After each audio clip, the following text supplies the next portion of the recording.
అమ్మగారు, నేనెంత జాగ్రత్తగా పాలు కాచినా విరిగిపోతున్నాయమ్మా. ఫ్రిడ్జ్లో మిగిలిన పాలు కాచినా అవి కూడా విచిత్రంగా విరిగిపోతున్నాయమ్మా. ఇదేదో కీడు సంభవించడానికి సూచనలా అనిపిస్తుంది.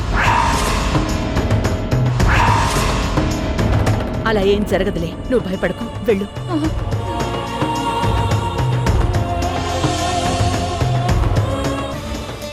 నా పిల్లలకి ఏమీ కాకుండా చూడు తల్లి.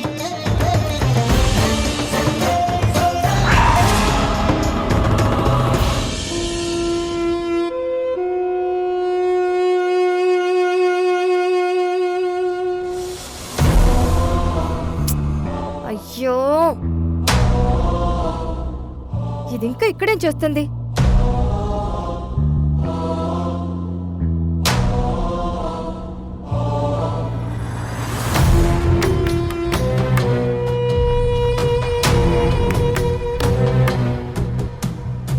ప్రియా, ఇంకా ఇక్కడే నిలబడ్డావేంటి? ఇంకేం ఆలోచించకుండా త్వరగా రా. ఈ నిశ్చితార్థం జరగదు.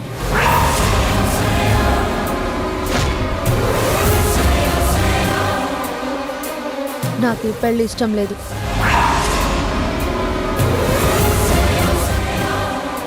ఏయ్, నీకేమన్నా పిచ్చి పట్టిందా? నిశ్చితార్థం టైంలో ఇలా మాట్లాడుతున్నావేంటి? భయపడ్డావా వదినా? ఊరికే జోక్ చేశా. అమ్మయ్యా, నిశ్చితార్థం జరగదు, ఈ పెళ్లి ఇష్టం లేదు అంటే భయపడ్రా? అసలు నీలో ఈ యాంగిల్ ఏంటని కోపం కూడా వచ్చింది. సరే, నిశ్చితార్థానికి టైం అవుతుంది, రా.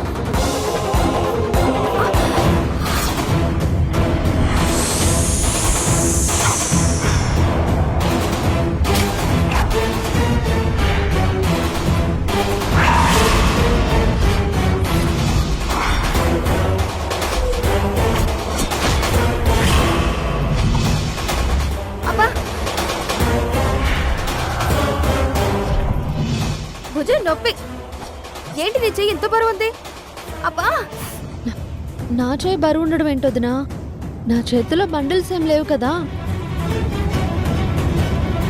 పద రా.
అక్క, ఏంట్రా?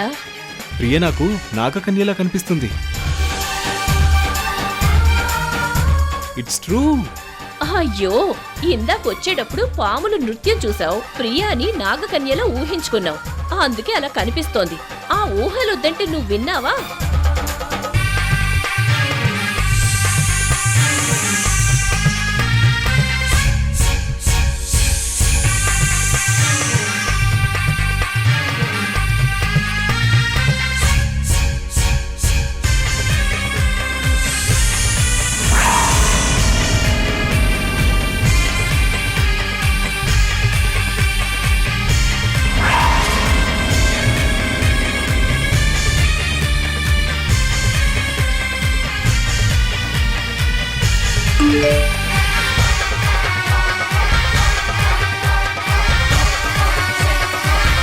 మావయ్య, పంతులు గారు ఉంగరాలు మార్చుకోమని మెసేజ్ చేశారు. అంటే పంతులుగా రానట్టేనమ్మా? అర్జెంట్ వర్కులో ఎక్కడో ఇరుక్కుపోయారంట. ముహూర్తం దాటకు ముందే ఉంగరాలు మార్చుకోమని మెసేజ్ పెట్టారు. ఇంకా ఆలస్యం ఎందుకు?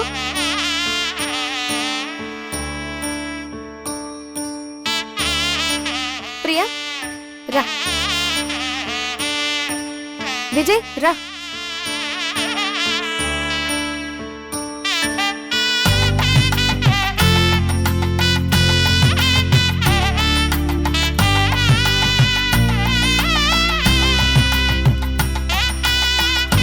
ఇదిగో ప్రియకి ఉంగరం తొడుగు. ప్రియా చెయ్యవు.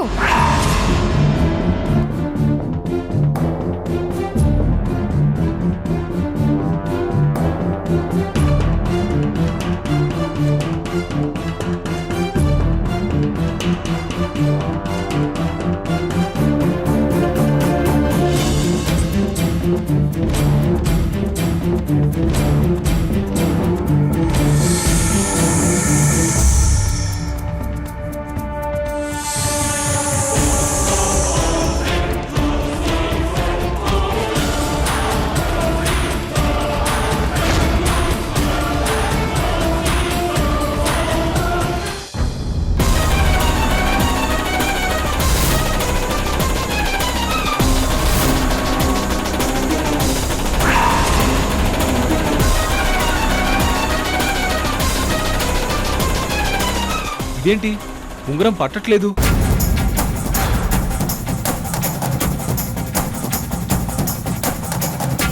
ఏమైంది విజయ్? ప్రియా వేలు కొలత కరెక్ట్ గానే ఇచ్చావా? కరెక్ట్ గానే ఇచ్చానక్క, కానీ ఇప్పుడు వేలికి సరిపోవట్లేదు.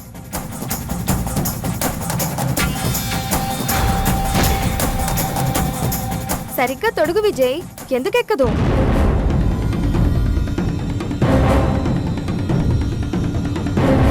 అయ్యో, ఏంటి ఇలా జరిగింది? వేరే ఉంగరం పొరపాటునొచ్చిందేమోనండి. ఇప్పుడు ఎలా అక్క? అదే నాకు అర్థం కావడం లేదు విజయ్.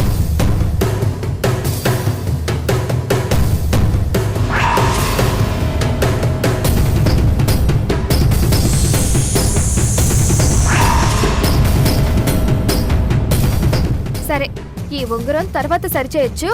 కానీ ప్రియా, నువ్వు విజయ్కి ఉంగరం తొడుగు. ఇదిగో.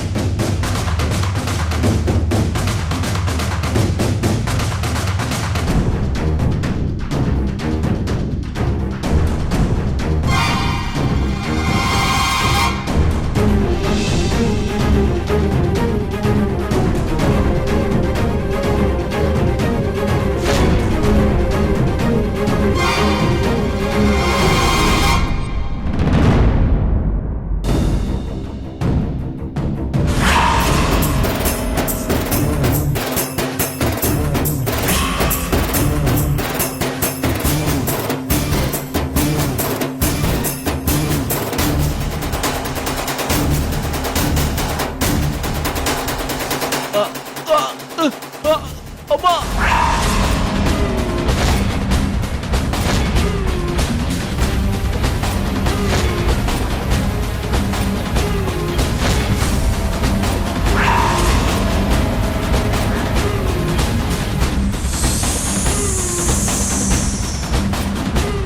నొప్పి! అమ్మా! నొప్పి! ఏమైంది విజయ్?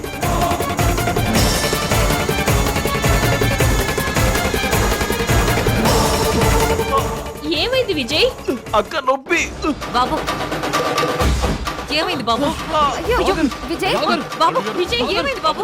విజయ్! బాబు, ఏమైందిరా? విజయ్! అల్లుడు గారు, ఏమైంది విజయ్? ఏమైంది విజయ్? అయ్యో, అల్లుడు గారు. రే రవి, హాస్పిటల్ తీసుకెళ్దాం పద. అలాగే నాన్న. పద.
ఏమండి అబ్బాయికి ఎలా ఉందో ఏంటో ఒకసారి ఫోన్ చేసి కనుక్కోండి.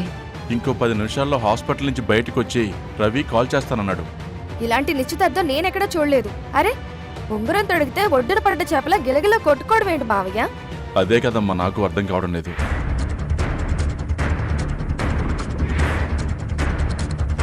హార్ట్ అటాక్ ఏమైనా వచ్చిందంటారా? అంత చిన్న వయసులో హార్ట్ అటాక్ ఏంటి?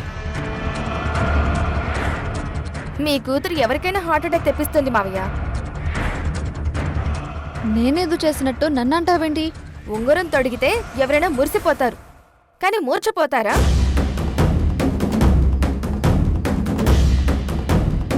దానికి కారణం నేనెలా అవుతాను?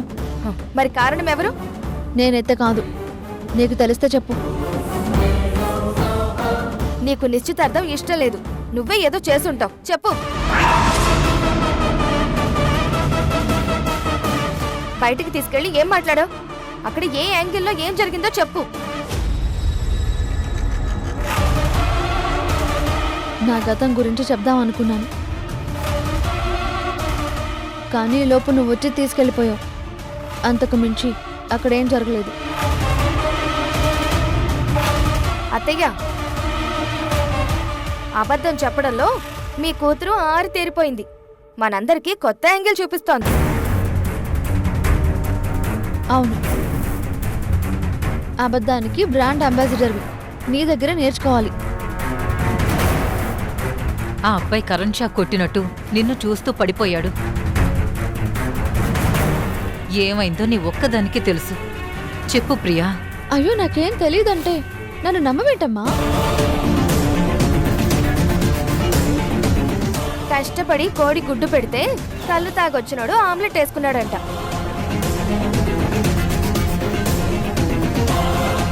కోట్ల సంబంధం కాటికి వెళ్ళింది. అమ్మా ముహూర్త బలం బాగాలేదేమో, అందుకే ఇలా జరుగుంటుంది. భయపడకండి, అబ్బాయికి ఏం కాదు. ఆ నిశ్చితార్థానికేమో కృష్ణ దండలతో వచ్చాడు. ఈ నిశ్చితార్థానికి కాబోయే పెళ్లి కొడుకే ఫోటోకి దండయ్యాల్సి వస్తుందేమో.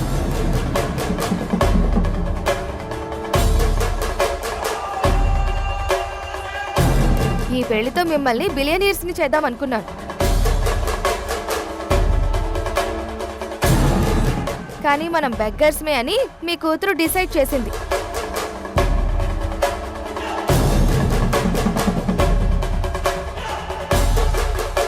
మీరేమన్నా అనుకోండి, ప్రియా నష్టజాతకురాలు, దరిద్రానికి కేర్ ఆఫ్ అడ్రస్. మాధవి,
ఎంత నరకం అనుభవించుంటే ఈ పెళ్లి కొప్పుకునుంటావు ప్రియా.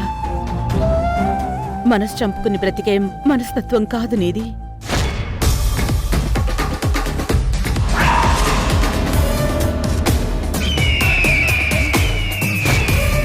నీ ప్రేమ మీద నమ్మకంతో ఈ ఇంటికొచ్చాను.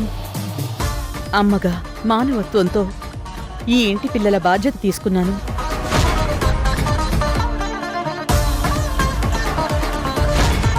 కృష్ణ మారాడు, కానీ నా మీద కోపంగా ఉన్నాడు.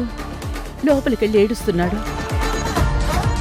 వర్ష కృష్ణల మధ్య సఖ్యత లేక విడిగా పడుకుంటున్నారు.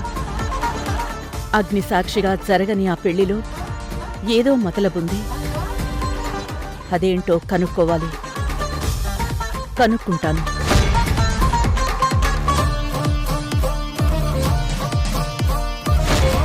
ముందు ఈ పాము శాపం అంతం చేయాలి. ఆ తర్వాత నీకు ఫోన్ చేసి అన్ని విషయాలు మాట్లాడతాను.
అత్తయ్య,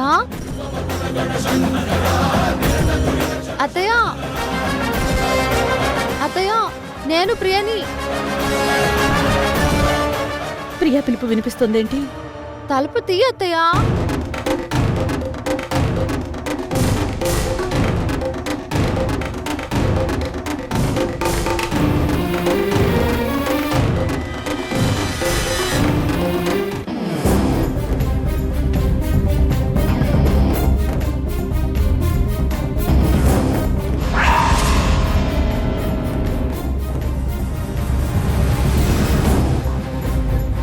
ప్రియా,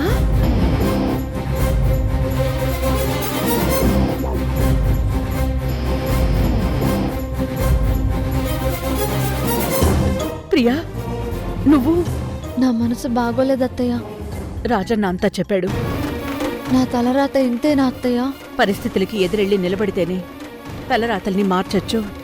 అంతా అయిపోయింది కదా అత్తయ్య. ఇంకా నా చేయి దాటిపోలేదు. కానీ జరగాల్సింది జరిగిపోయింది కదా అత్తయ్య. జరిగిపోయింది అనుకుంటే అబద్ధం కూడా నిజమే అనుకుంటాం. ఏం జరిగింది అని ప్రశ్నించుకుంటే నిజమో అబద్ధమో బయటికొస్తుంది. కళ్ళతో చూసిందే నిజం. అంతవరకు విధి ఆడించినట్టు ఆడాలి. ధైర్యంగా ఉండు. నేను నీ ఓదార్పు కోసం వచ్చాను. 2 రోజులు నీ దగ్గరే ప్రశాంతంగా ఉందామని వచ్చాను అత్తయ్య. అసలే మీ నాన్నకి నా మీద పీకల దాకా కోపం ఉంది.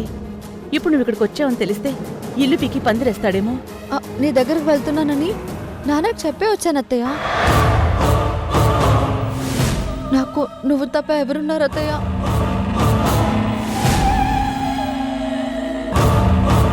ప్రియా, ఇప్పుడు నువ్వు నా దగ్గర ఉండడం కూడా క్షేమం కాదు. ఏమైంది అత్తయ్య? ఒక దుష్టశక్తి ఈ ఇంటి చుట్టూ తిరుగుతోంది. ఈ ఇంట్లో ముగ్గురికి ఆ దుష్టశక్తితో ప్రాణగండం ఉందని ఒక స్వామీజీ చెప్పారు. ఆ దుష్టశక్తి నుంచి కాపాడడానికి ఇంటి ముందు గరుడ యంత్రం, ఇంటి చుట్టూ అష్ట దిగ్బంధనం చేశాం.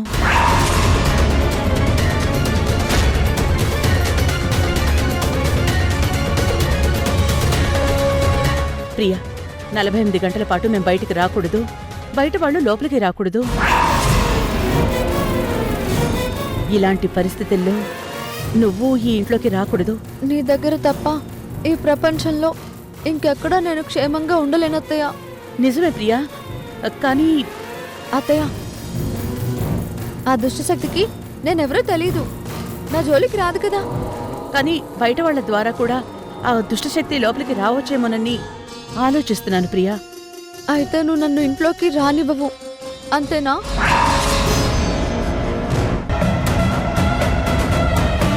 ప్రియా, నీ చల్లని మనసు నీ మాట నీ దీవెనలతో నా బాధ నుంచి బయటపడదామని కొండంత ఆశతో వచ్చాను.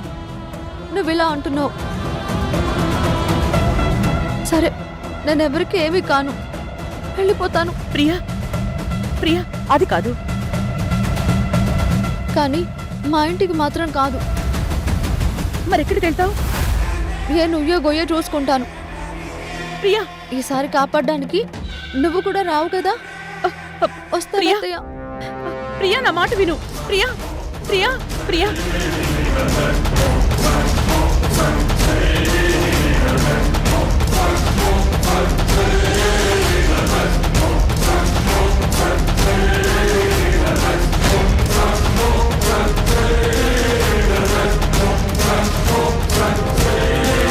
ప్రియా ఆగు.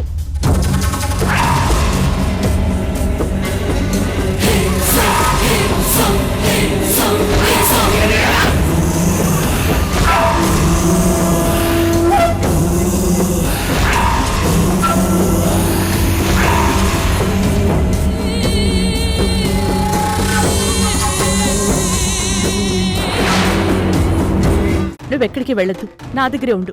రా.